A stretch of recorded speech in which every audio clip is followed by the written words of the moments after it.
ফেনীবাসী কেমন আছেন সবাই?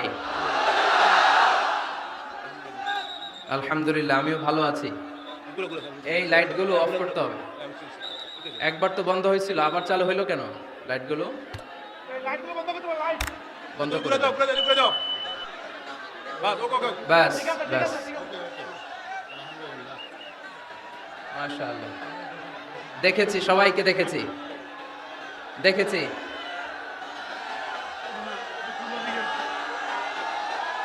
হ্যাঁ, সবাইকে সবাইকে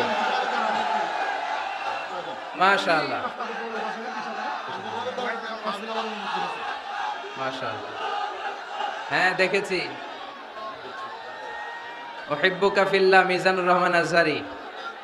we love you, Mizanur Rahman Azhari. তারালিয়া শান্তি সংঘ থেকে আজহারি হুজুরকে আন্তরিক শুভেচ্ছা।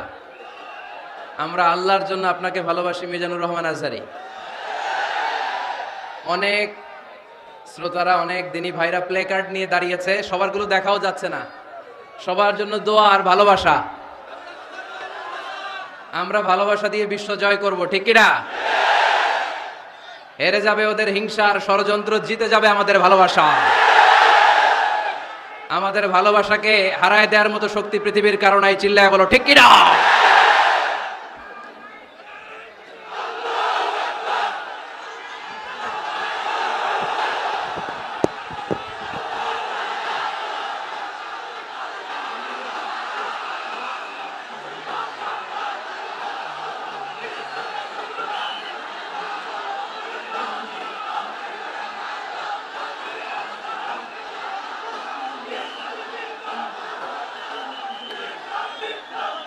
মাশাআল্লাহ মাশাআল্লাহ। যারা যারা না বুঝে কোরআনের প্রোগ্রাম বানচাল করতে চায়, তাদের এসে দেখা উচিত যে জনগণকে ভুলভাল বোঝানোর দিন শেষ। তাওহীদি জনতা এখন অনেক সচেতন। কোরআন প্রেমী তাওহীদি জনতা কোরআন আর সুন্নাহ এই দুইটাই বুঝে, এই দুইটা ছাড়া কিচ্ছু বোঝে না। এই জন্য কোরআন আছে যেখানে আমরা আছি, সুন্নাহ আছে যেখানে আমরা আছি, ইসলাম আছে যেখানে আমরা আছি। এই গণজোয়ার, এটা কোরআনের পক্ষের গণজোয়ার। এই গণজোয়ার, এটা ইসলামের পক্ষের গণজোয়ার, ঠিক কিনা? আজকে এই ময়দান থেকে বিরিয়ানির প্যাকেট দেয়া হবে? দুনিয়াবি কোনো স্বার্থ পাওয়া যাবে? একজনকে খুশি করতে এসেছি, চিল্লায় বলতে হবে তিনি কে? এজন্য গণজোয়ার আটকানো যায় না।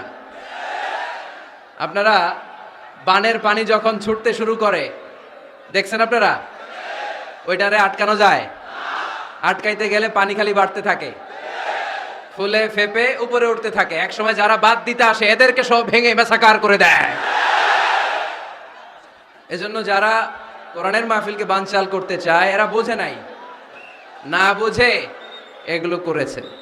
আমরা তাদের জন্য দোয়া করি, কারণ আমাদের হৃদয়ে তাদের জন্য ভালোবাসা আছে না নাই? আজকে আসেন, আমাদের সাথে বসেন, দেখেন আমরা কোরআনের বিপক্ষে, আমার নবীর বিপক্ষে, আমার ইসলামের বিপক্ষে আমরা কোনো কথা বলি না, ঠিক কিনা? আমাদের এই পবিত্র মঞ্চগুলো থেকে কোরআনের পক্ষে কথা হয়। এই পবিত্র মঞ্চগুলো থেকে আমার নবীর শানের ব্যাপারে কথা হয়। এই পবিত্র মঞ্চগুলো থেকে ইসলামের পক্ষে কথা হয়।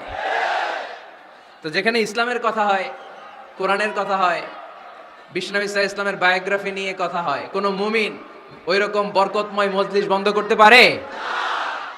আল্লাহ আমাদেরকে সহি সমঝ দান করুক, সহি বুঝ দান করুক। আমরা যেন সবসময় কোরআনের পক্ষে থাকতে পারি। আল্লাহ তুমি তৌফিক দাও। আজকের এই মাহফিলটাকে আল্লাহ তুমি আমাদের নাজাতের ওসিলা বানাও। আওয়াজ করে উত্তর দেন, সকল প্রশংসার মালিককে, সকল ক্ষমতার উৎসকে। কেউ যেটা পারে না পারে কে? কেউ যেটা দেখে না দেখে কে? কেউ যেটা শোনে না শোনে কে? সে আল্লাহর জন্য আওয়াজ করে আমরা পড়বো আলহামদুলিল্লাহ। সবাই পড়েন, রব্বানা লাকাল হামদ হামদান কাসীরান তাইয়িবান মুবারাকান ফীহি ইয়া রাব্বি লাকাল হামদু কামা ইয়ানবাগি লিজালালি ওয়াজহিকা ওয়া আযীমি সুলতানিকা লাকাল হামদু বিল ঈমান। লাকাল হামদু বিল ইসলাম, লাকাল হামদু বিল কোরআন। আমরা প্রশংসা করলাম কার? সব সময় প্রশংসা করব কার? আমরা যেন মনিবের, আমার রব্বে করিমের, আল্লাহ রব্বুল ইজ্জা ওয়াল জালালের প্রশংসা যেন বেশি বেশি করতে পারে। আল্লাহ তুমি তৌফিক দাও। আরো জোরে পড়েন আমিন। উত্তর কাশিমপুর মডেল দাখিল মাদ্রাসার উদ্যোগে আজকের এই বিশাল তাফসিরুল কোরআনের মাহফিল। মাদ্রাসাটা কোন দিকে? এই পাশেই। এটার আগে একটা ডেট হয়েছিল, ওই দিন আমরা আসতে পারি নাই। কয় তারিখে? ডিসেম্বরের 4 তারিখ। জি জি, আসার কথা ছিল, আমারও আসার খুব ইচ্ছা ছিল, কারণ ফেনীবাসীদেরকে আমি ভালোবাসি, ফেনীবাসীরা ভালোবাসে আমায়। তো আসার সুযোগ হয় নাই। কাদারাম মাকদুরা, মহাবিশ্ব সৃষ্টির 50,000 বছর আগে এই পৃথিবীতে কি ঘটবে তার সব লিপিবদ্ধ করে রেখেছেন কে? আল্লাহ এখানে মিলন মেলা ঘটাবে আজকে। এটা কি 4 তারিখে করা সম্ভব? তাকদীরে আমাদের জন্য আল্লাহ তাআলা আজকে রেখে দিয়েছেন, এজন্য আজকে আমরা একত্রিত হয়েছি। আলহামদুলিল্লাহ পড়েন। সময় সকাল 10টা থেকে দিয়ে রাখছেন, তো এদেরকে তো কষ্ট দিয়েছেন আপনারা।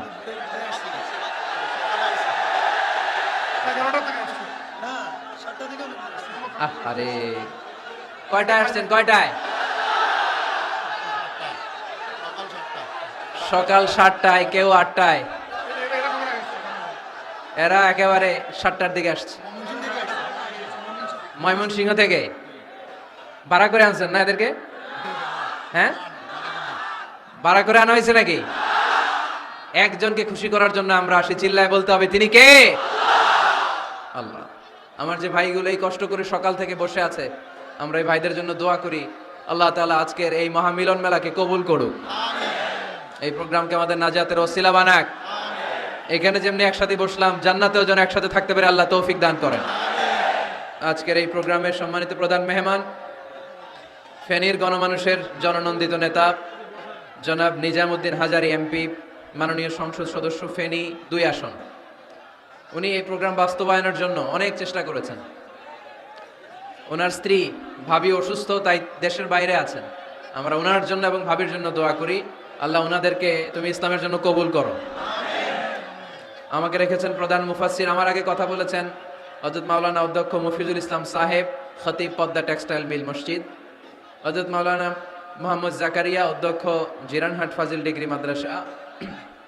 হযরত মাওলানা রহমতুল্লাহ সাহেব, আরো অনেকে কথা বলেছেন। আজকের এই প্রোগ্রামের সভাপতিত্ব করছেন আলহাজ হযরত মাওলানা মশিউর রহমান খন্দকার সাহেব, প্রতিষ্ঠাতা পরিচালক অত্র মাদ্রাসা ও প্রিন্সিপাল পাঠাননগর আমিনিয়া ফাজিল ডিগ্রি মাদ্রাসা ছাগলনাইয়া। আসছে হুজুর? আচ্ছা আচ্ছা, আসেন। মাশাআল্লাহ। এরপরে আপনাদের প্যানেল মেয়র সাহেব আছেন, এরপর চেয়ারম্যান ভাইরা আছেন, এরপর জেলা পরিষদ সদস্য ভাই আছেন, চেয়ারম্যান সাহেব আছেন। আলহামদুলিল্লাহ, সব নেতা খেতা নিয়ে আজকে বসছি। মাশাআল্লাহ। ফেনীর নেতারা কোরআনের পক্ষে, ঠিক কিনা? 64 জেলার সব নেতাগুলো কোরআনের পক্ষে থাক, আমরা চাই কি চাই না? বাংলার 56,000 বর্গ মাইলের প্রতিটা ইঞ্চি মাটি কোরআনের ঘাঁটি হোক, আমরা চাই কি চাই না? আমরা এই বাংলাদেশে কোরআনের ঘাঁটি করতে চাই, আমরা ইসলামকে বিজয়ী শক্তি হিসেবে দেখতে চাই, ঠিক কিনা? এরপরে আমার নানা ভাই আছেন পাশে, ডক্টর শামসুদ্দিন আমার নানা ভাই, তারপর ডক্টর মোজাম্মেল হক আজহারি আছেন, তারপরে এই যে এয়ারপোর্টে গেলে ভাই ভিআইপি লাউঞ্জে খুব সময় দেন, এরকম অনেকে আছেন। সব ওলামা হযরতের নাম যদি আমি বলতে পারতাম ভাল লাগতো। আইম্মাতুল মাসাজিদ, মসজিদের ইমাম সাহেবেরা, মুয়াজ্জিন সাহেবেরা, খতিব সাহেবেরা, কওমি মাদ্রাসার মুহতামিম সাহেবরা, আলিয়া মাদ্রাসার প্রিন্সিপাল হুজুরেরা, স্কুল কলেজ ইউনিভার্সিটির শিক্ষকেরা, পর্দার আড়ালে মায়েরা বোনেরা, আপামর তৌহিদি জনতা, আর আমার কলিজার টুকরা যুবক ভাইয়েরা, সব যুবক, বেশিরভাগ যুবক। মাশাআল্লাহ মাশাআল্লাহ মাশাআল্লাহ। আমাদের হাতে সময় খুব কম, সামনে এশার আজান, এই আজানের আগ পর্যন্ত আমরা কিছু কথা শুনবো ইনশাআল্লাহ। পড়েন, আওয়াজ করা যাবে না, এখন আমি আওয়াজ শুনতে পাচ্ছি। আওয়াজ করা যাবে না। দেখেছি, সবাইকে দেখেছি, মাশাআল্লাহ। হ্যাঁ দেখলাম, হ্যাঁ শুরুতেই হাত নাড়িয়ে শুভেচ্ছা জানিয়েছি, বারবার করা যাবে না। দেখলাম সবাইকে, থামতে হবে এবার। মাশাআল্লাহ, ফেনীর ছেলেরা অনেক ভদ্র। এত বড় গ্যাদারিং কিন্তু অল্পতেই থেমে গেছে। অন্যান্য জায়গায় অনেক চিৎকার চেঁচামেচি করতে হয়, আলহামদুলিল্লাহ একটা আওয়াজ হবে না।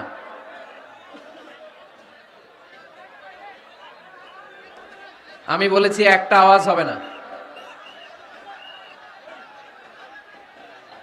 ওই যে আমি একটা আওয়াজ হবে না বলছি, ওরা দুইটা আওয়াজ করতেছে। আওয়াজ করবেন না, না, নো সাউন্ড। আজকে আমরা সূরাতুল হুজুরাত থেকে কথা শুনবো। কোন সূরা থেকে?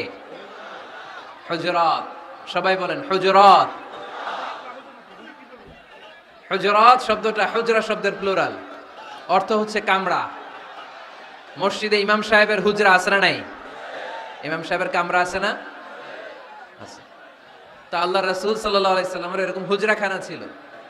এট এ টাইমে আল্লাহর হাবিব সাল্লাল্লাহু আলাইহি সাল্লামের 9টা হুজরাখানা ছিল, যেখানে 9 জন বিবি বসবাস করতেন। কিছু বেদুইন লোকজন এসে কেমন করে বিশ্বনবী সাল্লাল্লাহু আলাইহি ইসলামের সাথে আচরণ করতে হবে এটা জানতো না। তাদের মধ্যে সভ্যতা ভব্যতার ছোঁয়া স্পর্শ লাগেনি। পরে আমরা নিজেরা নিজেদেরকে যেমনে ডাকি, তারাও এসে বিশ্বনবীকে এভাবে ডাকা শুরু করলো। কারণ নাম যদি হয় আব্দুল্লাহ, আব্দুল্লাহর বন্ধু তারা ডাকবে এই আব্দুল্লাহ। কারণ নাম যদি হয় করিম, তার বন্ধুটা ডাকে এই করিম।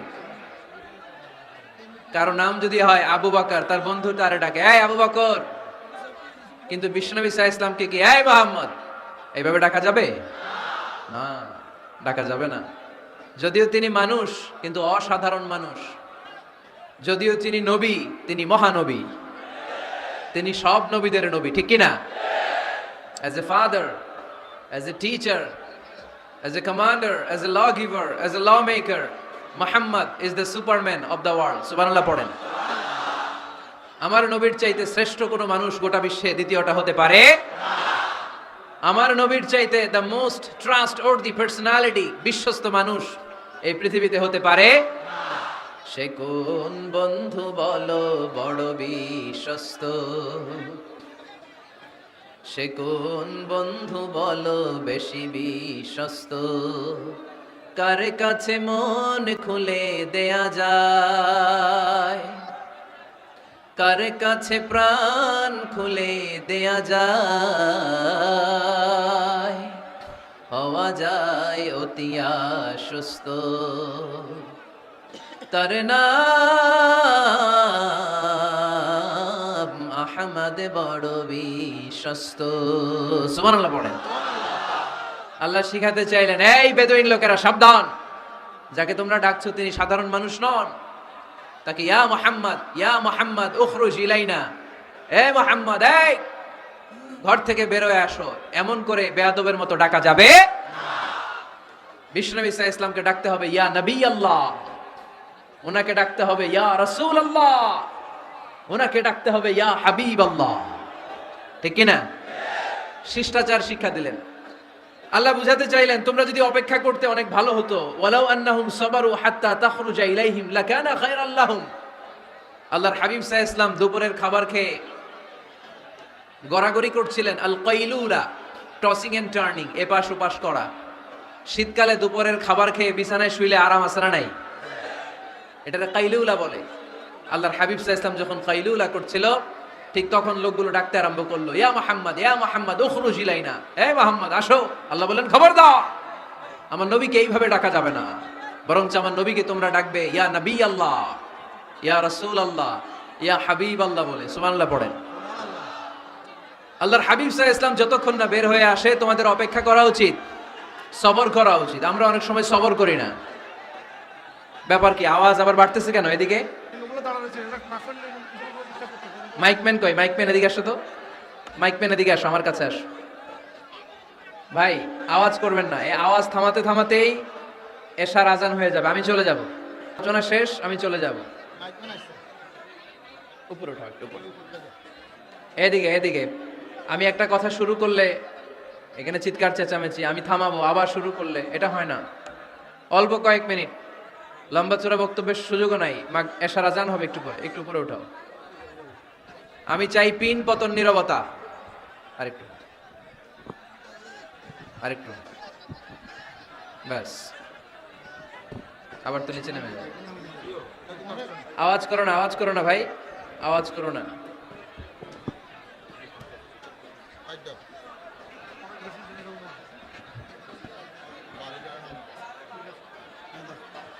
থামতে হবে, থামতে হবে। একজনও কথা বলবে না, একজনও না, নট এ সিঙ্গেল পারসন। হ্যাঁ ঠিক আছে, আবার কথা বলে। এটা ঠিক হয়ে গেছে, হ্যাঁ ঠিক আছে। তাহলে আমরা আমাদেরকে যেইভাবে ডাকি, আল্লাহর হাবিব সাল্লাল্লাহু আলাইহি ওয়াসাল্লামকে ওইভাবে ডাকা যায় না। আল্লাহ বলেন, খবরদার, তোমাদের উচিত ছিল অপেক্ষা করা যতক্ষণ না আল্লাহর হাবিব সাল্লাল্লাহু আলাইহি ওয়াসাল্লাম বিশ্রাম শেষ করে বাইরে বেরিয়ে আসে। তাই কারো বাসায় গেলে অপেক্ষা করবেন যতক্ষণ না উনি আসে, আর যাওয়ার আগে অ্যাপয়েন্টমেন্ট নিয়ে যাবেন। আজকের প্রথম মেসেজ, কারোর সাথে দেখা করার আগে কি নিয়ে যাবেন? ফ্যানের ছেলেরা কথা বলে না, অ্যাপয়েন্টমেন্ট নিয়ে যেতে হবে। অনেকে খালি অস্থিরতা করে, চেয়ারম্যান সাহেবের বাড়ি থেকে সিগনেচার লাগবে, যেই অস্থির, আরে বেরোয় না কেন, চেয়ারম্যান সাহেব আসে না কেন, এতক্ষণ ধরে বসে আছে। এরকম বিরক্ত, খালি কমপ্লেইন করে, অভিযোগ করে, এরকম কিছু লোক আছে না নাই? খেয়াল রাখবেন, যারা ব্যর্থ, জীবনে ব্যর্থ, তারা সবসময় শুধু কমপ্লেইন করে, অভিযোগ। মানুষের কাছে অভিযোগ, আল্লাহর কাছে অভিযোগ, আমার এইটা নাই, ওইটা নাই, আল্লাহ আমার এটা দাও নাই, ওইটা দাও নাই। আর সফল ব্যক্তিরা কখনো অভিযোগ করে না, খালি শুকরিয়া করে, ঠিক কিনা? Now the decision is yours, you wanna be successful or unsuccessful. আপনি সফল হতে চান না ব্যর্থ হতে চান? তাহলে সফল হলে সবসময় পড়তে হবে আলহামদুলিল্লাহ। কি পড়বেন? হুজুরের সাথে দেখা করতে গেছে, যে এই হুজুর আসে না কেন, কতক্ষণ ধরে বসে আছে। আরে হুজুরও মানুষ, হুজুরও অসুস্থ হয়, হুজুরেরও ফ্যামিলি আছে, হুজুরের ঘুমানো লাগে, হুজুর রোবট না। আমাদের যখন অ্যাপয়েন্টমেন্ট নেয়, মেপে দেয়, হুজুর এই তো সহজ, আপনি এটা করে আসবেন, এরপরে হেলিকপ্টার রেডি, এরপরে ওইটাতে যাবেন, ওইখান থেকে হেলিকপ্টার রেডি। আমি রোবট, হুজুর কি রোবট? হুজুর তো মানুষ না। এগুলো করবেন না, ধৈর্য ধরতে শিখুন, একটু স্থির হন। স্টপ, অনেক হয়েছে, আর না। অস্থির জীবন আমরা চাই না। এই কোরআন আমাদেরকে অস্থির সময়ে স্বস্তির বাণী শোনায়, ঠিক কিনা? কিসের বাণী শোনায়? স্বস্তির বাণী। কোন সময়ে? অস্থির সময়ে স্বস্তির বাণী শোনায় কোরআন, ঠিক কিনা? এজন্য আজকের প্রথম মেসেজ হচ্ছে, কারো বাসায় গেলে পারমিশন নিতে হবে। দরজার সামনে যেয়ে আগে সালাম দিবেন 3 বার। কয়বার? অনুমতি চাইবেন, অনুমতি দিলে ঢুকবেন, অনুমতি না দিলে বের হয়ে চলে আসবেন। পারা যাবে? এজন্য রব্বুল আলামিন বলেন, ইয়া আইয়ুহাল্লাযীনা আমানু লা তাদখুলু বুয়ুতান গায়রা বুয়ুতিকুম হাত্তা তাস্তানিসু ওয়া তুসাল্লিমু আলা আহলিহা যালিকুম খায়রুল লাকুম লাআল্লাকুম তাযাক্কারুন। সুবহানাল্লাহ পড়েন। আল্লাহ ডেকে বললেন, ও ঈমানদারেরা শোনো শোনো, তোমরা যখন অন্য কারো বাড়িতে যাবে, খবরদার অনুমতি না নিয়ে, সালাম না দিয়ে ঘরে ঢুকে যেও না। দরজার সামনে দাঁড়িয়ে থাকো, দরজার সামনে দাঁড়িয়ে দাঁড়িয়ে 3 বার অনুমতি চাও, তারপরে সালাম দাও। অনুমতি দিলে ঢুকবা, নচেত চলে যাবা, ঠিক কিনা? এই আইনটা কার? ফেনীবাসী কি আইনটা মনে রাখতে পারবে? কারো বাসায় যাওয়ার আগে অ্যাপয়েন্টমেন্ট নিয়ে যাব, আর যে হুট করে দরজার ভিতরে ঢুকে যাব না, অপেক্ষা করব। You have to wait. তিনি আসতে বললে এরপরে ঢুকবো, মনে থাকবে? কারো ঘরে অনুমতি না নিয়ে ঢুকা কবিরা গুনাহ। কি গুনাহ? আমরা এগুলোর ইসলাম মনে করি না, আমরা ম্যানার জানি না, আমরা সোশ্যাল নর্মস জানি না। আমরা মনে করি নামাজ, রোজা, হজ, যাকাত, জিকির এগুলাই ইসলাম, ঠিক কিনা? ধরাবাঁধা ইসলাম হিন্দু ধর্মের মতো গদবাঁধা কোনো ধর্ম নয়। আমাদের মসজিদ এটা গির্জা, প্যাগোডা, সিনাগগ আর গুরুদুয়ারার মতো যে কোনো ইবাদতগাহ নয়। আমাদের মসজিদগুলো আমাদের সামাজিক ঐক্যের কেন্দ্রবিন্দু। আমাদের ইসলাম হচ্ছে আমাদের জীবন চালানোর মেথোডোলজি। কেমন করে এই লাইফটা সুন্দর হবে, স্মুথ হবে, তার সব নির্দেশনা কোরআনের ভেতরে আছে না নাই? এজন্য বিষ্ণু বললেন, খবরদার কারো ঘরে যাওয়ার আগে সালাম দাও, পাশাপাশি অনুমতি চাও। এক সাহাবী দাঁড়িয়ে বললেন, ইয়া রাসূলুল্লাহ, ইয়া হাবিবাল্লাহ, আমার ঘরে আমরা কেবল দুইজন থাকি, দুইটা ঘর। এক ঘরে থাকে আমার আম্মা, আরেক ঘরে থাকে আমি। আফাস্তাযিনু আলা উম্মি, আমি কি আমার মায়ের ঘরে ঢোকার আগে অনুমতি নেওয়া লাগবে নাকি? নবী, হ্যাঁ, দুইটা রুম আমার ঘরে, এক রুমে আমি, আরেক রুমে আমার মা। আফাস্তাযিনু আলা উম্মি, আমার মায়ের ঘরে যাওয়ার আগে অনুমতি নেওয়া লাগবে? আনা খাদিমুহা, আমি তো তার খেদমত করি, মায়ের ঘরে যাইতে অনুমতি লাগবে? বিষ্ণু বললেন, নাম ইস্তাযিন আলাইহা, হ্যাঁ অবশ্যই মায়ের ঘরে ঢোকার আগে অনুমতি নিয়ে ঢুকবা। সুবহানাল্লাহ পড়বেন না?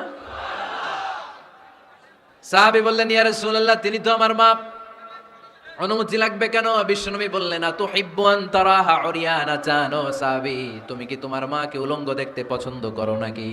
সাহাবী বললেন, না, কশিন কালেও নয়, আমি কখনো আমার মারে উলঙ্গ অবস্থায় দেখতে পছন্দ করব না।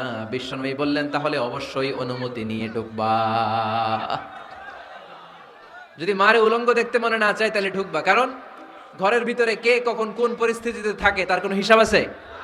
এজন্য সালাম দিবেন, নক করবেন, অনুমতি চাইবেন, তখন নিজেকে নিজে ভিতরে যারা আছে, মহিলা হোক পুরুষ হোক, সামলে নিবে, গুছিয়ে নিবে, তারপরে আপনাকে ঢুকার ব্যবস্থা করে দিবে, ঠিক কিনা? তাহলে মায়ের ঘরে ঢুকতে হলে যদি অনুমতি লাগে, তাহলে বোনের ঘরে ঢোকার আগে অনুমতির দরকার আছে না নাই? আমার পাশের ঘর হচ্ছে আমার ভাইয়ের ঘর, ভাইয়ের ঘরে ঢোকার আগে অনুমতির দরকার আছে না নাই?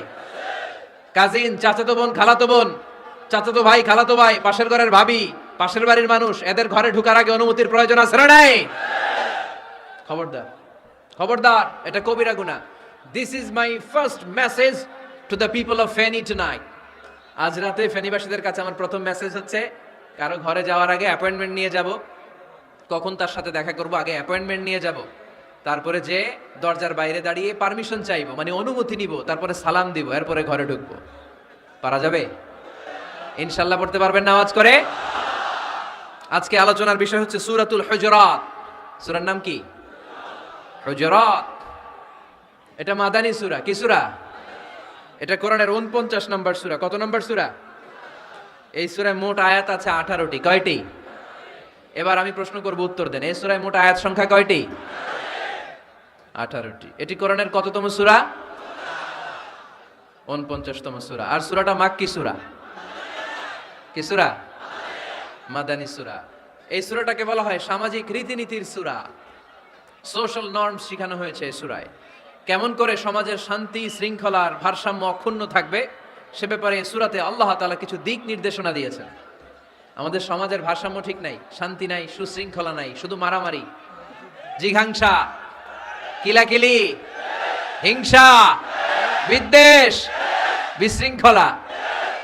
এই হিংসা, বিদ্বেষ, বিশৃঙ্খলা, মারামারির বিপরীতে সমাজের সাম্য, ভ্রাতৃত্ব, ভালোবাসা, সুশৃঙ্খলা আর ভারসাম্য কিভাবে অক্ষুণ্ণ রাখা যায়, সেজন্য আল্লাহ তাআলা এই সূরার ভেতরে 10টা গাইডলাইন দিয়েছেন। কয়টা? সবাই বলতে হবে, কয়টা? 10টা। প্রথম গাইডলাইন হচ্ছে, আল্লাহ তাআলা বলছেন, খবরদার যারা বিশ্বাসী বলে নিজেদেরকে দাবি করো, আল্লাহ আল্লাহর রাসূলের নিয়মের বা আইনের উপর দিয়ে টপকে যেও না। আল্লাহ আল্লাহ রাসূল যেটা বলেছে এটাই ফাইনাল, ঠিক কি না? রব্বুল আলামিন বলেন, ইয়া আইয়ুহাল্লাযীনা আমানু লা তুকদ্দিমু বাইনা ইয়াদাইল্লাহি ওয়া রাসূলিহি ওয়াত্তাকুল্লাহ ইন্নাল্লাহা সামিউন আলীম। পড়েন সুবহানাল্লাহ। আল্লাহ বললেন, যারা বিশ্বাসী বলে দাবি করো, খবরদার আল্লাহর দেয়া বিধান আর আমার নবীর দেয়া বিধান, এই বিধানগুলাই ফাইনাল। এই ফাইনাল কথার পরে মুমিনের কোনো কথা থাকতে পারে? আল্লাহ যেটা বলেছে, আল্লাহ রাসূল যেটা বলেছে সেটাই ফাইনাল। আওয়াজ করে বলতে হবে, সেটা কি? এটা ফাইনাল। এরপর আর নতুন কোনো কথা নাই। যখনই বলা হবে আল্লাহ বলেছে, রাসূল বলেছে, আমরা বলবো আমান্না, সামি'না ওয়া আতা'না, আমরা শুনলাম, মানলাম, বিশ্বাস করলাম, আমাদের পক্ষ থেকে আর দ্বিতীয় কোনো কথা নাই, ঠিক কি না? এজন্য আল্লাহ বললেন, খবরদার আমি আর আমার রাসূল যেটা দিয়েছি সেটাই ফাইনাল। অতিরিক্ত বুঝতে চেও না, ওভার স্মার্ট সাজতে চেও না, আমি আল্লাহর দেয়া নবীর দেয়া বিধানের সামনে অ্যাডভান্স হতে চেও না, কারণ আমি আল্লাহ আর আমার রাসূল যেই নিয়ম দিয়েছি সেটাই ফাইনাল, সেটাতেই বরকত। কোন মুমিন বান্দাবান্দীদের কাছে যখন আল্লাহ আর আল্লাহ রাসূলের কথা বলা হয় তাদের কাছে এটাই ফাইনাল, ঠিক কি না? ওমা কানা লিমুমিনিন ওয়ালা মুমিনাতিন ইযা কাদাল্লাহু ওয়া রাসূলুহু আমরান আইয়াকুনা লাহুমুল খিয়ারাতু মিন আমরিহিম। মুমিন নরনারীর কাছে যখন বলা হবে এটা আল্লাহর কথা, আল্লাহর রাসূলের কথা, এটাই ফাইনাল। এরপরে মুমিনের আর নতুন কোনো চয়েস থাকতে পারে না। আল্লাহ বলেছে 5 ওয়াক্ত সালাত জামাতের সাথে আদায় করো, এটাই ফাইনাল, ঠিক কি না? আল্লাহ বলেছেন চুরি করলে চোরের হাত কেটে দাও। বিশ্বনবী জীবদ্দশায় চোরের হাত কেটে দেখিয়ে দিয়েছেন, চুরি করলে হাত কেটে দাও, এটাই ফাইনাল, ঠিক কি না? আল্লাহ নিয়ম জারি করেছেন, ও নারীরা পর্দা করে ঘর থেকে বের হও, এর উপরে কোনো কথা নাই, জোরে বলেন ঠিক কি না? আল্লাহ আইন করে দিয়েছেন রমাদানের 29 দিন কিংবা 30 দিন রোজা রাখবা, এটাই ফাইনাল, এরপরে কোনো কথা নাই, জোরে বলেন ঠিক কি না? যারা সম্পদশালী হয়েছো বছরান্তে 2.5% যাকাত দিবা, বিধানটা কার? এটাই ফাইনাল, এরপরে কোনো কথা আছে? তার মানে আল্লাহ আল্লাহ রাসূল যেটা দিয়েছে এটাই ফাইনাল, এটাই সর্বোৎকৃষ্ট, এর চেয়ে উৎকৃষ্ট আর ভালো হতে পারে না, এটাই শ্রেষ্ঠ। এক সাহাবী বলল আসুমুদ্দাহার, আমি সারা বছর রোজা রাখবো, রোজা ভাঙবো না। আরেক সাহাবী বলল আ'তাজিলুন নিসা, আমি আমার বউয়ের কাছে যাব না, আজীবন বৈরাগ্য জীবন যাপন করব। আরেক সাহাবী বলল উসল্লিল লাইলা কুল্লাহ, সারা রাত তাহাজ্জুদ পড়ব, ঘুমাবো না। এই কথা শুনে বিশ্বনবী রেগে গেলেন। বিশ্বনবী বললেন কে কে বলেছে এই কথা, যে সারা বছর রোজা রাখবে, সারা রাত তাহাজ্জুদ পড়বে, স্ত্রীর কাছে যাবে না? ইন্নী আখশাকুম লিল্লাহি ওয়া আতকাকুম লাহু, নিশ্চয় আমি তোমাদের চাইতে আল্লাহকে বেশি ভয় করি। আমি বিশ্বনবী সবচেয়ে বড় মুত্তাকি, আমি বিশ্বনবী সবচেয়ে বড় বুজুর্গ, আমি বিশ্বনবী সবচেয়ে বড় আল্লাহওয়ালা। তো আমি এত বড় আল্লাহওয়ালা হয়ে আমি 11 জন স্ত্রী রেখেছি, আমি এত বড় আল্লাহওয়ালা হয়ে রাতে তাহাজ্জুদও পড়ি, আবার কিছু অংশ ঘুমাই, আমি এত বড় আল্লাহওয়ালা হয়ে বছরে কিছু সময় রোজা রাখি, মাঝে মাঝে রাখি না। তো আমি ব্যালেন্স করে জীবন ধারণের পরে আমার আল্লাহওয়ালাগিরিতে কোনো সমস্যা হয় নাই, আমার নবী হতে সমস্যা হয় নাই। তোমাদের সমস্যা হলো কেন? তোমরা কোত্থেকে এটা শিখেছো? আমি বিশ্বনবী যেটা শিখিয়েছি এটাই ফাইনাল, এর চেয়ে শ্রেষ্ঠ কোনো কাজ আর হতে পারে না, চিল্লায় বলেন ঠিক কি না? ফজরের ফরজ নামাজ কয় রাকাত? আওয়াজ করে বলেন। বিধানটা কার? আপনি যদি বলেন আমি একটু বাড়াইয়া পড়বো, 3 রাকাত পড়বো, সওয়াব বেশি হবে না? কারণ আপনি অ্যাডভান্স হয়েছেন। লা তুকদ্দিমু বাইনা ইয়াদাইল্লাহি ওয়া রাসূলিহি, খবরদার আল্লাহ আল্লাহ রাসূলের উপর অ্যাডভান্স হয়ো না। রমাদানের রোজা 30টা, আপনি যদি বলেন 35টা রাখবো, ফেনীর ভাইয়েরা রমজানের পরে আরো 5টা যদি একাধারে রাখেন, রমজান মনে করে আল্লাহ কবুল করবে? কবুল করবে? তার মানে আল্লাহ আল্লাহ রাসূল যেটা বলেছে এটাই ফাইনাল, এর চেয়ে বেশি কিছু আর ইবাদত করা যাবে, এর চেয়ে শ্রেষ্ঠ ইবাদত হতে পারে না। বিষ্ণু ইসলাম বললেন সারা রাত তাহাজ্জুদ পড়লে এটা শ্রেষ্ঠ ইবাদত নয়, বরং রাতের কিছু অংশ ঘুমাবা, কিছু অংশ তাহাজ্জুদ পড়বা। আইয়ামুল বীজের রোজা রাখবা, সোম আর বৃহস্পতিবার রোজা রাখবা, আরাফার রোজা রাখবা, আশুরার রোজা রাখবা, শাওয়ালের 6 রোজা রাখবা। এর চেয়েও বেশি রাখতে চাইলে একদিন রোজা রাখবা, আরেকদিন রাখবা না, একদিন রাখবা, আরেকদিন রাখবা না। এর চেয়ে ভালো রোজার হতে পারে? হতে পারে না। আল্লাহর হাবিব সাল্লাল্লাহু আলাইহি ওয়াসাল্লাম বলেন সেই শ্রেষ্ঠ যে স্ত্রীদের সাথেও মেলামেশা করে আবার ইবাদতও করে। ইসলামের মধ্যে ভারসাম্য আছে না নাই? তাহলে বোঝা গেল আল্লাহর হাবিব সাল্লাল্লাহু আলাইহি ওয়াসাল্লাম আল্লাহর সবচেয়ে কাছের, তিনি সবচেয়ে বড় মুত্তাকি। ফেনীবাসী আওয়াজ করে বলেন তো, আমার নবীর চাইতে বড় মুত্তাকি হওয়া যাবে? আমার নবীর চাইতে বড় আল্লাহওয়ালা হওয়া যাবে? নামাজ কেমন করে পড়তে হয় এটা নবী শিখিয়ে গিয়েছেন, এর চেয়ে বেশি কিছু করা যাবে? জিকির কেমন করে করতে হয় এটা বিশ্বনবী শিখিয়ে গিয়েছেন কি জান নাই? বিশ্বনবীর শিখানো পন্থার বাইরে নতুন পন্থায় জিকির করা যাবে? তাহলে আল্লাহ এবং আল্লাহ রাসূল যা শিখিয়েছে এটাই ফাইনাল। আল্লাহ আল্লাহ রাসূলের কথার উপরে আমরা দ্বিতীয় কোনো কথা বলতে চাই না। এটা হচ্ছে 1 নাম্বার গাইডলাইন। সমাজে যদি শান্তি আনতে চান এই গাইডলাইন মানতে হবে। বিশ্বাসীদের জন্য 2 নাম্বার গাইডলাইন হচ্ছে লা তারফাউ আসওয়াতাকুম ফাওকা সাওতিন নবী, খবরদার ওহে বিশ্বাসীরা, নবীর কণ্ঠের চাইতে যেন তোমাদের কণ্ঠ উঁচু হয়ে না যায়। আপনারা কথা শুনতেছেন? মনোযোগ আছে না গেছে? বনু তামিম গোত্রের নেতা কে হবে? আল্লাহর হাবিব সাল্লাল্লাহু আলাইহি ওয়াসাল্লাম পরামর্শ করছিলেন। সাইয়েদনা আবু বকর বললেন আমার মতামত হচ্ছে এই লোকটা নেতা হলে ভালো হয়, যোগ্য লোক। ওমরে ফারুক বললেন না, উনি না। আবু বকর যেটা বলেছে ওইটা না, আমার মনে হয় এই লোকটা নেতা হলে ভালো হয়। আবু বকর বললেন না ওমর তুমি বুঝো না, আমি যারে বলছি সে ভালো। ওমরে ফারুক বলে না আবু বকর, আমি যাকে বলেছি সে ভালো। এরকম মতামত দিতে দিতে তর্ক করতে করতে বিশ্বনবীর গলার চাইতে সাহাবীদের গলার আওয়াজ বড় হয়ে গিয়েছে। আল্লাহ এটা আরশের উপর থেকে বরদাস্ত করে নাই। আল্লাহ বলেছেন, খবরদার, লা তারফাউ আসওয়াতাকুম ফাওকা সাউতিন নবী, নবীর কণ্ঠের চাইতে তোমাদের কণ্ঠ যেন উঁচু হয়ে না যায়। আমার নবীকে আমি তোমাদের বন্ধু বানিয়েছি, তোমাদের কাছে রেখেছি, তার মানে এই নয় যা মন চায় তাই নবীর সাথে আচরণ করবা, ঠিক কি না? কখনো যেন নবীর কণ্ঠের চাইতে কণ্ঠ উঁচু হয়ে না যায়। যদি নবীর গলার আওয়াজের চাইতে তোমাদের গলার আওয়াজ উঁচু হয়ে যায়, তোমাদের জীবনের সব নেক আমলগুলোকে আমি বাতিল করে দেব। আল্লাহ ধমক দিয়ে বললেন, খবরদার, ইয়া আইয়ুহাল্লাযীনা আমানু লা তারফাউ আসওয়াতাকুম ফাওকা সাওতিন নবী ওয়ালা তাজহারু লাহু বিল কওলি কাজহারি বা'দিকুম লিবা'দিন আন তাহবাতা আ'মালুকুম ওয়া আনতুম লা তাশউরুন। পড়েন সুবহানাল্লাহ। আল্লাহ বললেন, খবরদার, আমার নবীর কণ্ঠের চাইতে যেন তোমাদের কণ্ঠ উঁচু হয়ে না যায়। আমার হাবিবের কণ্ঠের চাইতে তোমাদের কণ্ঠ যদি উঁচু হয়ে যায়, বেয়াদবি হয়ে যাবে, ফলে তোমাদের সব নেক আমল বাতিল করে দিবে কে? এই আয়াত নাজিল হওয়ার পরে সাহাবারা কেউ বিশ্বনবীর সামনে এসে বড় গলায় কথা বলে না, আস্তে আস্তে বলে। কেমনে বলে? ওমরে ফারুক এই আয়াত শুনে এত ভয় পেলেন, তিনি বিশ্বনবীর কাছে কোনো কথা নিয়ে আসলে ফিস ফিস করে বলতেন। বিশ্বনবী শুনতে পেতেন না, বলতেন, এই ওমর কি বলছো, বুঝি নাই, জোরে বলো। ওমরে ফারুক সাউন্ড বাড়িয়ে জোরে বলতেন। বিশ্বনবী বলতেন, এই কি বলেছো, এদিকে আসো, জোরে বলো। আমি শুনতে পাচ্ছি না, ওমর আরো জোরে বলো। ওমরে ফারুক আবার একটু সাউন্ড বাড়িয়ে আবার বলতে আরম্ভ করতেন। বিশ্বনবী বলতেন, আমি শুনতে পাচ্ছি না, জোরে বলো। সুবহানাল্লাহ পড়েন। ভয়ে, আন তাহবাতা আ'মালুকুম ওয়া আনতুম লা তাশউরুন, খবরদার, নবীর কণ্ঠের চাইতে যদি কণ্ঠ উঁচু হয়ে যায়, সব নেক আমল বাতিল করে দিবে কে? আপনারা যারা হজ উমরা করেছেন, হজ আর উমরা করতে পেরেছেন কারা কারা দেখি? মাশাআল্লাহ। যারা করতে পারি নাই আমরা, আমাদেরকেও যেন আল্লাহ তাআলা তৌফিক দান করে, আমরা পড়ি আমিন। আমরা যেন কাবার চারপাশে তাওয়াফ করতে পারি, সাফা মারওয়ায় যেন সাই করতে পারি, আল্লাহর হাবিব সাল্লাল্লাহু আলাইহি ওয়াসাল্লামের কবরের সামনে দাঁড়িয়ে যেন আমরা সালাতু সালাম পাঠ করতে পারি। আওয়াজ করে পড়তে হবে আমিন। বিশ্বনবী সাল্লাল্লাহু আলাইহি ওয়াসাল্লামের কবরের উপরে এই আয়াতটা লেখা, যে আয়াত নিয়ে আমি এখন আপনাদের সামনে আলোচনা করছি, লা তারফাউ আসওয়াতাকুম ফাওকা সাওতিন নবী। দেখছেন না হাজী সাহেবরা, দেখে আসছেন না? আপনি যখন মসজিদে নববীতে নামাজ পড়বেন, আল্লাহর হাবিব সাল্লাল্লাহু আলাইহি ওয়াসাল্লামের কবর জিয়ারতের জন্য যখন রওনা হবেন, সর্বপ্রথম বাম দিকে পড়বে রাউদাতুম মিন রিয়াদিল জান্নাহ। এই জায়গাটা হলো দুনিয়ার বুকে জান্নাতের বাগান সমূহ থেকে একটা বাগান। আপনি হাঁটতে থাকবেন, হাঁটতে হাঁটতে রাউজাতুম মিন রিয়াদিল জান্নাহ পার হওয়ার পরে বাম দিকে পড়বে বিশ্বনবীর কবর।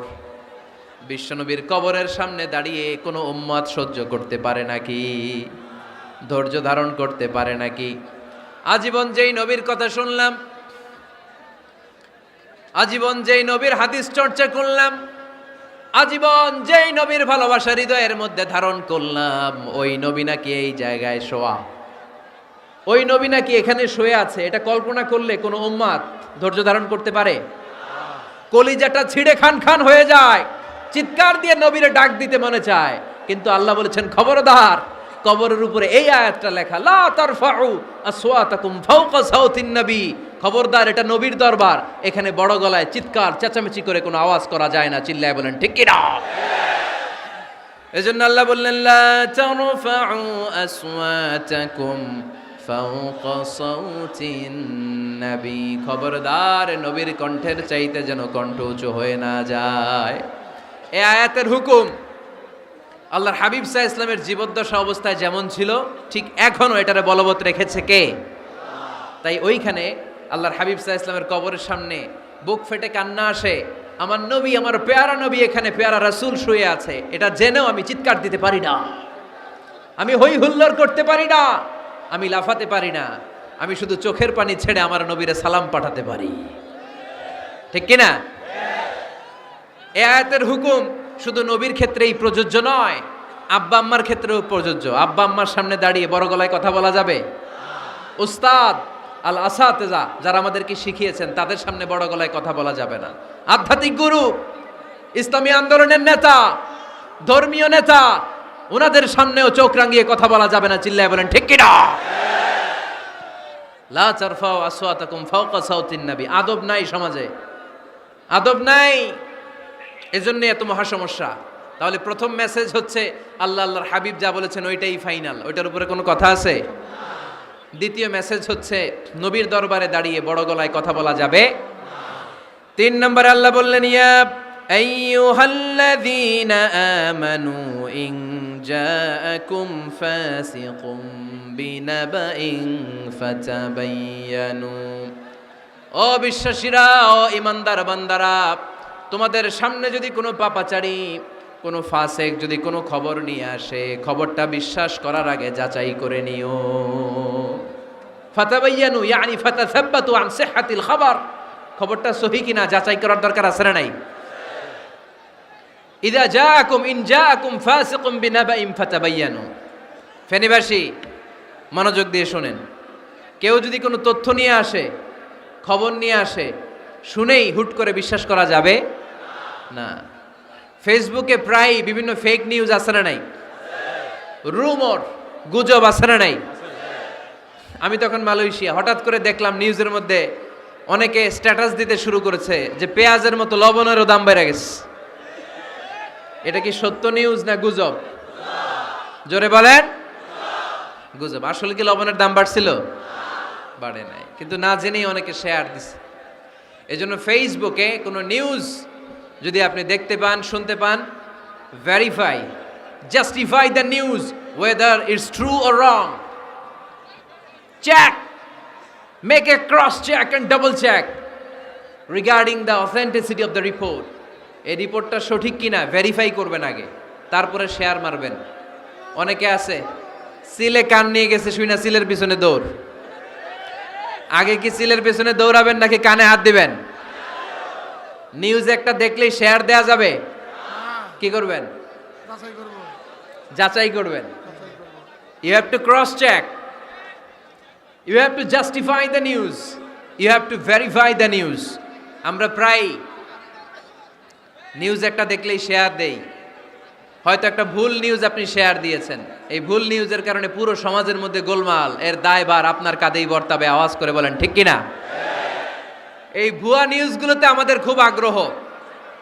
ফেসবুক নিজের মন মতো ব্যবহার করা যাবে না। প্রায় ফেসবুকে অনেক রুমর পাবেন, গুজব, অনেক স্ক্যান্ডাল। অমুক নেতার গোপন ভিডিও ফাঁস। তো অমুক নেতার গোপন ভিডিও ফাঁস, তোর কি হয়েছে? তোর সমস্যা কি? ওইটা তোর শেয়ার দেয়া লাগবে কেন? চিল্লায় বলেন ঠিক কিনা? মানুষের দোষ আমরা গোপন করতে পারি না। মান সাতারা মুসলিমান সাতারাহুল্লাহু ফিদ দুনিয়া ওয়াল আখিরা। যে অন্যের দোষ দেখে গোপন রাখে, তার দোষগুলো গোপন রাখবে কে? আল্লাহ। ওমান কাশাফা মুসলিমান কাশাফাহুল্লাহু ফিদ দুনিয়া ওয়াল আখিরা। যে অন্যের গোপন বিষয় প্রকাশ করে দেয়, ওর গোমরও কিয়ামতের ময়দানে ফাঁস করে দিবে কে? আপনি 10 জনের সামনে অন্যের গোপন বিষয় ফাঁস করবেন, আল্লাহ লাখো মানুষের সামনে আপনার ল্যাংটা করে ছেড়ে দিবে। লক্ষ মানুষের সামনে আপনার গোমর ফাঁস করে দিবে। এজন্য খবরদার, অন্যের পিছনে লেগে থাকেন না, অন্যের দোষ খুঁজেন না, দোষ খুঁজবেন নিজের। ইন জাআকুম ফাসিকুম বিনাবাইন ফাতাবায়ানু। মুমিন কোনো তথ্য, কোনো সংবাদ, কোনো রিপোর্ট কিংবা নিউজ শুনলেই বিশ্বাস করে না। মুমিন আগে এটাকে যাচাই করে, বাছাই করে, জাস্টিফাই করে, ভেরিফাই করে, তারপরে সে বিশ্বাস করে। ঠিক কিনা? আল্লাহর হাবিব সাল্লাল্লাহু আলাইহি ওয়াসাল্লাম বনুল মুস্তালাকের যুদ্ধে জয়লাভ করলেন। হারিস ইবনে মিরার বনুল মুস্তালাকের নেতা। শুনতেছেন আপনারা? কষ্ট হচ্ছে? আচ্ছা। হারিস ইবনে মিরার বললেন, ইয়া রাসূলুল্লাহ, আমরা ইসলাম ধর্ম গ্রহণ করলাম, কি কি নিয়ম মানতে হবে? আল্লাহর হাবিব সাল্লাল্লাহু আলাইহি ওয়াসাল্লাম বললেন, সালাত পড়বে, যাকাত দিবে। উনি বললেন, তাহলে যাকাত নেন। আল্লাহর হাবিব বললেন, না, এই তো মাত্র কালিমা পড়ে মুসলমান হলে, হালানিল হাউল, 1 বছর অতিক্রান্ত হওয়ার পরে যাকাত দিবে। আল্লাহর হাবিব সাল্লাল্লাহু আলাইহি ওয়াসাল্লাম মদিনায় ফিরে আসলেন। 1 বছর পর আল ওয়ালিদ ইবনে উকবাহ রাদিয়াল্লাহু তাআলা আনহুকে পাঠালেন, যাও বনুল মুস্তালাকের 1 বছর পূর্ণ হয়েছে, যাকাতের সম্পদ নিয়ে আস। এইদিকে হারিস ইবনে মিরার জাকাতের সম্পদ নিয়ে, সৈন্যবাহিনী নিয়ে, নবীর দূত আসবে জাকাত কালেকশনের জন্য, ওনার জন্য মেহমানদারিতে কোনো ঘাটতি না হয়, ওয়েল রিসিপশন দেওয়ার জন্য এলাকা থেকে বের হয়ে মরুভূমির সামনে দলবল নিয়ে দাঁড়িয়ে ওয়ালিদ ইবনে উকবা যখন যাকাতের সম্পদ কালেক্ট করার জন্য বনিল মুস্তালিকের ওদিকে যেতে শুরু করেছে, এলাকায় ঢোকার আগেই দেখে বনিল মুস্তালিকের লোকেরা ঘোড়সাওয়ার বাহিনী দাঁড়ায় আছে। এই দৃশ্য দেখে ওয়ালিদ ইবনে উকবা মনে করেছে বনুল মুস্তালিক মনে হয় তাকে হত্যা করার জন্য দাঁড়িয়ে রয়েছে। আসলে কি হত্যার জন্য দাঁড়ায় আছে? কি জন্য দাঁড়ায় আছে? ওয়েলকামিং রিসিপশন দেওয়ার জন্য। উনি ভয় পেয়ে অ্যাবাউট টার্ন, তথ্য যাচাই না করে মনে করছে আমারে মারবে ধরবে, about turn return back to Medina, মদিনায় চলে গেলেন। যে বলে ইয়া রাসূলুল্লাহ, বনুল মুস্তালিক জাকাত দেওয়া তো দূরের কথা, এগুলো তো সব কাফের হয়ে গেছে। ইয়া রাসূলুল্লাহ, ওরা তো মনে হয় কাফের হয়ে গিয়েছে, জাকাত প্রদান করা তো দূরের কথা, মারার জন্য সৈন্যবাহিনী নিয়ে অ্যাটাক করেছে। বিশ্বনবী রেগে গেলেন। খালিদ বিন ওয়ালিদের নেতৃত্বে 1000 সৈন্যবাহিনী পাঠিয়ে বললেন, যাও বনিল মুস্তালিক অ্যাটাক করো, বনিল মুস্তালিকে অভিযান চালাও। আল্লাহ বললেন, নবী অভিযান পরে চালান। ইন জাআকুম ফাসিকুম বিনাবাইন ফাতাবায়ানু। সুবহানাল্লাহ পড়েন। নবী হে, অভিযান পরে চালান। তথ্য যে নিয়ে আসছে ওয়ালিদ, এটা সত্য কিনা আগে যাচাই করেন। সে যে তথ্য আপনাকে সরবরাহ করেছে এই তথ্য সঠিক নয়, সে ভুয়া তথ্য দিয়েছে, সে ভুল বুঝেছে, এখানে মিস আন্ডারস্ট্যান্ডিং হয়েছে। আপনি 1000 সৈন্যবাহিনী পাঠাবেন না। আপনার 1000 সৈন্যবাহিনী যে যদি বনিল মুস্তালিককে অ্যাটাক করে, তাহলে এই অ্যাটাকে কোনো ক্ষয়ক্ষতি হলে সবটার দায়ভার আপনার কাঁধেই বর্তাবে। চিল্লায় বলেন ঠিক কিনা? আমার নবীকে শিখানোর মাধ্যমে আল্লাহ তাআলা আমাদেরকে শিখা যাবে না। আগে যাচাই বাছাই করার দরকার আছে না নাই? আছে। আপনার বন্ধু এসে বলল, আরে দোস্ত তুমি এইখানে, ভাবিরে তো দেখলাম বাজারে আরেক লোকের সাথে ঘুরতেছে। আপনি রেগে মেগে আগুন, অফিস থেকে বাসায় যায় বউরে কিল, আইজো মায়ের কাইলো মায়ের, এরকম হতে পারে না? আপনার বন্ধু হয়তো আপনার ওয়াইফের মতো আরেকজন মহিলাকে দেখেছে, এটা হতে পারে কি পারে না? আপনার ওয়াইফকে জিজ্ঞেস করেন নাই, ক্রস চেক করেন নাই, না করে আপনি ঝগড়া মারামারি শুরু করে দিয়েছেন। এই ছোট্ট ঝগড়া থেকে বিচ্ছেদের দিকে, ডিভোর্সের দিকেও যেতে পারে। এরকম আছে না নাই? এরকম অনেক বুড়ি বুড়ি কেস আমাদের কাছে আছে। নিউজ যাচাই না করে, গুজব আর রুমর যাচাই না করে সিদ্ধান্ত নিয়েছে, পরে মাথার মধ্যে চাপড়ায়, নিজের কপালে নিজে চাপড়ায়। এরকম আছে না নাই? তাহলে আল্লাহ তাআলার দেয়া 3 নাম্বার গাইডলাইন হচ্ছে, কোনো তথ্য শুনেই বিশ্বাস করা যাবে না, আগে যাচাই করতে হবে। আওয়াজ করে বলেন, আগে কি করতে হবে? যাচাই করতে হবে। যাচাই বাছাই ছাড়া আজ থেকে ফেসবুকে আমরা আর কোনো নিউজ শেয়ার দিব? দিবেন? মনে থাকবে? আরে এগুলাই তো জরুরি ওয়াজ। কবরের ওয়াজ তো অনেক শুনছি, জান্নাত জাহান্নামের ভয় আর জান্নাতের নাজ নেয়ামত তো অনেক শুনেছি। সমাজটারে শান্তিপূর্ণ ভারসাম্যপূর্ণ করার দরকার আছে না নাই? খবর শুনে আমরা বিশ্বাস করি, যাচাই না করে আমরা বলে বেড়াই না। যাচাই না করে, নিশ্চিত না হয়ে আজ থেকে কোনো নিউজ আমরা ফেসবুকে শেয়ার দিব না। 4 নম্বরে আল্লাহ বললেন, 4 নম্বর গাইডলাইন আল্লাহ দিলেন, ইয়া আইয়ুহাল্লাযীনা আমানু লা ইয়াসখার কওমুম মিন কওম। খবরদার আমার বিশ্বাসী বান্দারা, আমার ইমানদার বান্দারা, কেউ কোনোদিন কাউরে ঠাট্টা বিদ্রুপ করে না। সুবহানাল্লাহ পড়েন। মুমিন বান্দা কাউকে ঠাট্টা করতে পারে? বিদ্রুপ করতে পারে না। আমাদের জিহ্বা আছে বলে আমরা যা ইচ্ছা তাই বলতে পারি? কথা বলেন না কেন? আমাদের কান আছে বলে কান দিয়ে আমরা যা মনে চাই তাই শুনতে পারি? যেন কানে শুনি সদা তোমার কালাম, হে খোদা,